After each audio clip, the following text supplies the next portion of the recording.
आज की वीडियो में हम 42 साइज हिप की पैंट कटिंग का पूरा फार्मूला देखेंगे। तो hello my viewers, it's fancy dress YouTube channel में आपको मैं खुशामदीद कहती हूँ। देखिए, ये मैंने इस तरह से 4 फोल्ड करके फैब्रिक को फैला रखा है, आपको दिखाई दे रहा होगा। इसकी जो मेजरमेंट है वो मैं आपको बता दूं। तो देखिए, इसकी जो हिप साइज है वो है 42। अब पैंट की कटिंग का जो फार्मूला है, 42 साइज हिप है हमारी। तो इस 42 साइज को हम 4 से डिवाइड करेंगे। तो जब हम इसे 4 से डिवाइड करेंगे तो यहाँ हमारा आ जाएगा 10.5 इंच, 10.5 इंच ये हमारा आ जाएगा। तो इसमें हम 4 प्लस कर देंगे। 4 इंच जब हम इसमें प्लस कर देंगे तो ये हो जाएगा 14.5 इंच। तो हम इसे सीधे सीधे 15 इंच ले सकते हैं, 15 इंच हम इसे ले लेंगे। ठीक, तो ये हमारी हो जाएगी विड्थ। 15 इंच हम पूरा फैब्रिक की यहाँ पर चौड़ाई लेंगे। ठीक, अब इस 15 इंच से जो हमारा 15 इंच आया है, इसमें से हम 2.5 इंच तक माइनस कर सकते हैं। वैसे आप 2 इंच भी माइनस कर सकते हैं। तो जब हम इसमें से 2.5 इंच माइनस कर देंगे तो ये हो जाएगा 12.5 इंच। ठीक, तो 12.5 इंच या आप सीधे सीधे 13 इंच तक इसकी कमर के पास फैब्रिक रख सकते हैं। इसके अलावा इसके क्रॉच की अगर हम बात करें तो क्रॉच जो हमारा ये आया है 10.5 इंच। ठीक, यानी इसे हम सीधे सीधे अगर 11 इंच मान लेते हैं तो इसमें हम 2.5 इंच प्लस करेंगे। ठीक, 2.5 इंच जब हम इसमें प्लस कर देंगे तो ये हो जाएगा 12.5 इंच। ठीक, तो इसमें 5 इंच पहले से एक्स्ट्रा है, तो यानी कि ये हमारा 12 इंच तक आ जाएगा। तो क्राच इसका हम 12 इंच रखेंगे। वैसे आप इसका क्राच 13 इंच भी रख सकते हैं। अगर आपको यहाँ एक चीज ध्यान दीजिएगा, अगर इस पैंट में आपको मियानी लगाना है, ठीक, तो फिर आप इसका क्राच 14 इंच रखिएगा। 14 इंच से आप मियानी लगाइएगा और मियानी लगाने के बाद आप ऊपर से इसकी नाप करके मियानी से सिलाई लगाकर इसे बाहर कर दीजिएगा। तो फिर ये जगह बिल्कुल परफेक्ट आ जाती है। अगर मियानी लगाना है तो फिर इसका क्रास 14 इंच 14 इंच तक रहेगा। मियानी नहीं लगाना है तो फिर आप इसका क्रास 13 इंच तक रख सकते हैं। ठीक, तो इसी मेजरमेंट पर हम इस पैंट की कटिंग करेंगे। तो चलिए इसकी माप कर लेते हैं। हम यहाँ पर इस तरह से 2.5 इंच पर मार्क करेंगे, जिसमें 2 इंच, जिसमें से 1.5 इंच जो हमारा होगा ये हमारा इलास्टिक का होगा 2 इंच, और 1/2 इंच हम एक्स्ट्रा ले रहे हैं क्योंकि ऊपर से हम कटिंग करके फैब्रिक को हटाएंगे, फ्रंट और बैक को अलग अलग करेंगे। तो इस तरह से हम यहाँ पर सीधे सीधे 2.5 इंच ले रहे हैं। यहां से हम क्रॉच लेंगे। तो क्रॉच हमारा आया है 13 इंच। 13 इंच पर हम मार्क कर देंगे। इस तरह से देखिए 13 इंच पर हमने मार्क कर दिया है।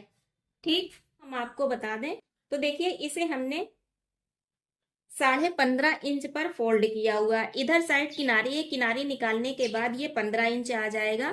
तो हमारे क्राच की जो यहाँ पर हमारे फैब्रिक की जो विड्थ आई थी वो 15 इंच आई थी। तो इस हिसाब से ये फैब्रिक बिल्कुल परफेक्ट साइज पर फोल्ड करके फैलाया गया है।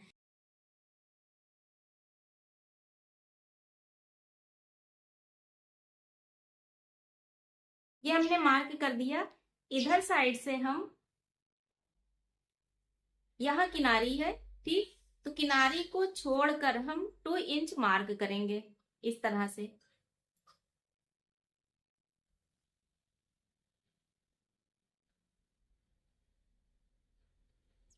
अब देखिए यहाँ पर जो हमें क्राच की कटिंग करनी होती है, तो यहाँ हम क्राच की जो कटिंग करेंगे ये हम 4 इंच से करेंगे। ठीक, 4 इंच से हम इसे इस तरह राउंड शेप देंगे।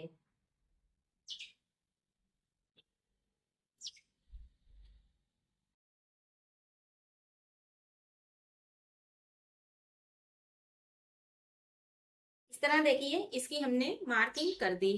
पैंट की जो लंबाई है इसे हम 38 इंच पर बनाएंगे। तो इससे हम 38 इंच पर इस तरह से मार्क कर लेंगे। तो देखिए इस तरह हमने ये 38 इंच पर मार्क कर लिया है। इस मार्किंग को हम सीधा करेंगे। यहाँ से फोल्ड करने के लिए हम फैब्रिक लेंगे, तो फोल्ड करने के लिए हम 2.5 इंच फैब्रिक ले लेंगे। ठीक, इसे भी हम सीधा कर देंगे।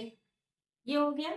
मोहरी जो इसकी होगी, हम एक साइड से पैंट की कटिंग करेंगे, दोनों साइड से नहीं करेंगे। इधर साइड 1/2 इंच पर हम मार्क लगा देंगे। इस 1/2 इंच के बाद यहां से मोहरी हम लेंगे 6 इंच। ठीक, यहाँ से मार्जिन हम 2 इंच तक ले लेंगे। तो ये हमने 2 इंच की मार्जिन ले ली। ठीक, इस जगह पर कटिंग करने के लिए यहाँ से हमारा जो मार्किंग होता है, इसे हम बहुत ध्यान से कटिंग करेंगे। तो ये जो हमारी मार्किंग हुई है, यहाँ से हम 3 इंच तक एक मार्क लगा देंगे। ठीक, और फिर इधर साइड से हम 2.5 इंच पर एक मार्क और लगा देंगे। अब इसकी जो हम मार्किंग करेंगे, इस तरह से यहां से इसे हम राउंड शेप देंगे।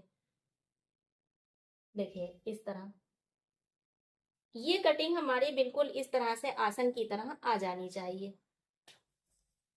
ये हमने मार्किंग की, देखो यहाँ रखेंगे और यहाँ पर मिला देंगे। हल्का सा कर्व इस तरह से खींच कर, अंगूठे से फीते को हल्का सा खींच कर इस तरह कर्व शेप देंगे और इसकी मार्किंग कर देंगे।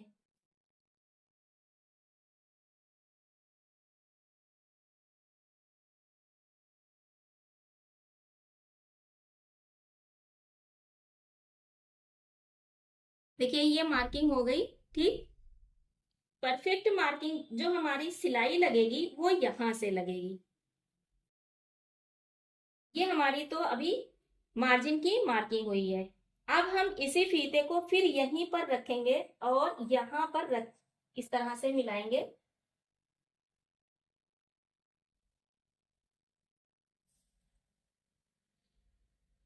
इसी तरह हल्का सा कर्व शेप देंगे और यहाँ पर मार्किंग करेंगे।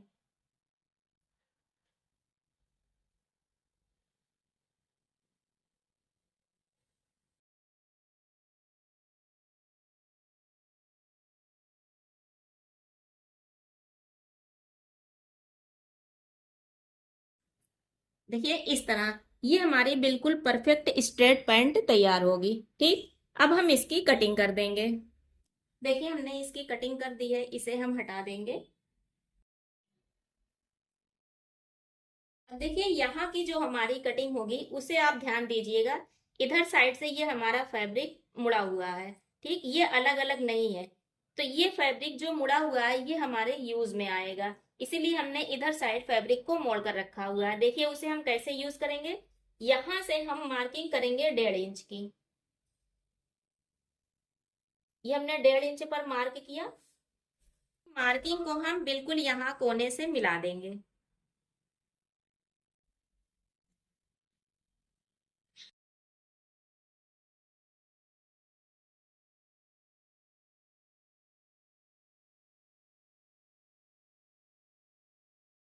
इस तरह से हमने मार्किंग की और इसे मिला दिया। ठीक, यहां से हम कटिंग करेंगे। ध्यान दीजिएगा, ये कटिंग जो हमारी होगी, जो 2 पैनल है इसमें होगी, 2 में नहीं होगी। तो ऊपर से हम 2 पैनल को पकड़ेंगे और इसकी यहां से हम कटिंग कर देंगे।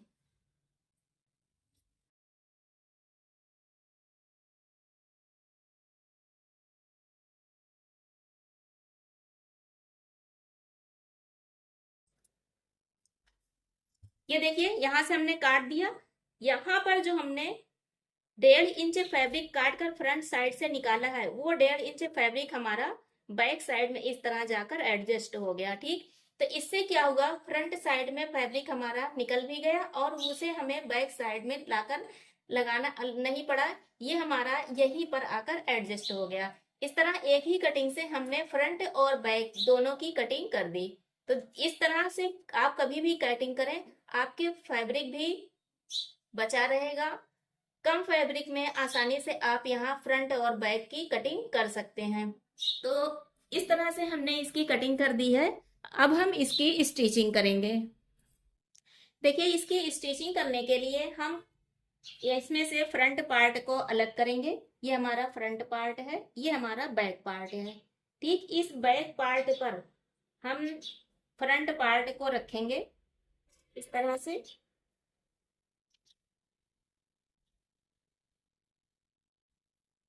एक फ्रंट और एक बैक को लेंगे और इस तरह बराबर से सेट करके यहां से सिलाई लगा देंगे। सिलाई लगाकर फिर इसे फ्रंट साइड पर पलट देंगे और फिर टॉप स्टिच लगा देंगे। इसी तरह दूसरे बैक पर इस दूसरे फ्रंट को इस तरह से एडजस्ट करके इस पर भी हम सिलाई लगा देंगे।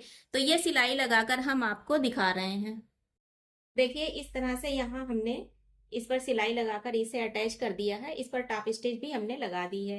ये देखिए इसका बैक साइड का लुक इस तरह से आया है। ठीक, ये हमने अटैच कर दिया और एक साइड में हमने इस तरह से देखिए मियानी भी लगा दी है। एक ही पाइचे के दोनों साइड में हमने मियानी अटैच कर दी है। अब इस पाइचे पर हम दूसरे पार्ट को रखेंगे। इसके फ्रंट और बैक पार्ट को ध्यान में रखेंगे। ये फ्रंट है और ये इसका फ्रंट है। इस तरह से इसे सेट करेंगे बराबर से और बराबर से सेट करके इसे यहां से सिलाई लगाकर इसे ज्वाइंट कर देंगे। इसी तरह दूसरी साइड भी हम इस पर इस तरह बराबर से सेट करके इस पर सिलाई लगाकर इसे ज्वाइंट कर देंगे। इसे ज्वाइंट करने के बाद फिर हम इसमें इलास्टिक लगाएंगे। तो हम इसे ज्वाइंट करके और इलास्टिक लगाकर आपको दिखा रहे हैं। इस तरह से देखिए इसे अटैच करने के बाद हमने इसमें इलास्टिक लगा दी है। आप देख सकते हैं इसकी इलास्टिक बिल्कुल परफेक्ट अपनी जगह पर सेट हो गई है। इस तरह से देखिए इलास्टिक बिल्कुल परफेक्ट सेट हो गई है। अब हम इसकी सिलाई कर देंगे, इसकी फिटिंग कर देंगे और फिर फिटिंग करने के बाद इसका हम बॉटम फोल्ड कर देंगे। इस तरह से देखिए ये हमारा ट्राउजर बनकर रेडी हो गया है। आप देखिए यहाँ पर इसकी चौड़ाई बिल्कुल परफेक्ट आई है। हमने मियानी लगा दी है जिसकी वजह से यहाँ पर ये कटिंग बिल्कुल परफेक्ट आ गई है। आप इसका ये लुक देख सकते हैं। ये फ्रंट है और ये बैक है। फ्रंट छोटा है और बैक बड़ा है, तो यहाँ पर ये चीज ना खींचेगी और ना ही बैक की चीज पहनने पर तनाव देगी। तो ये लुक बिल्कुल परफेक्ट है। इसके अलावा आप इसका बॉटम चेक कर सकते हैं कितना फिनिशिंग के साथ ये बॉटम रेडी हुआ है। यहाँ पर हमने 3.5 इंच फोल्ड करके यहाँ पर तुरपाई लगाई है। आपको हम अंदर से दिखा दें, देखें इस तरह से हमने इस पे तुरपाई लगा दी है। तुरपाई लगाने से इसका लुक काफी परफेक्ट आया हुआ है। और इस कटिंग को आप देखिए, ये कटिंग बिल्कुल परफेक्ट है, बिल्कुल स्ट्रेट पैंट है। पहनने पर कोई झोल नहीं देगा और ना ही यहाँ पर तनाव देगा। तो इस तरह से आप कभी भी पैंट की कटिंग करेंगी, पैंट आपका बिल्कुल परफेक्ट तैयार होगा। फिटिंग बहुत अच्छी आएगी, कहीं से कोई भी लेकिन नहीं होगी। वीडियो पसंद आए तो प्लीज़ लाइक और सब्सक्राइब ज़रूर कीजिएगा। इसी तरह की और भी अच्छी वीडियो देखने के लिए हमारे चैनल को सब्सक्राइब कीजिएगा और बेल आइकन को भी प्रेस कर दीजिएगा, जिससे कि आने वाली हर नई वीडियो की नोटिफिकेशन आप तक आसानी से पहुंच जाए। Thank you.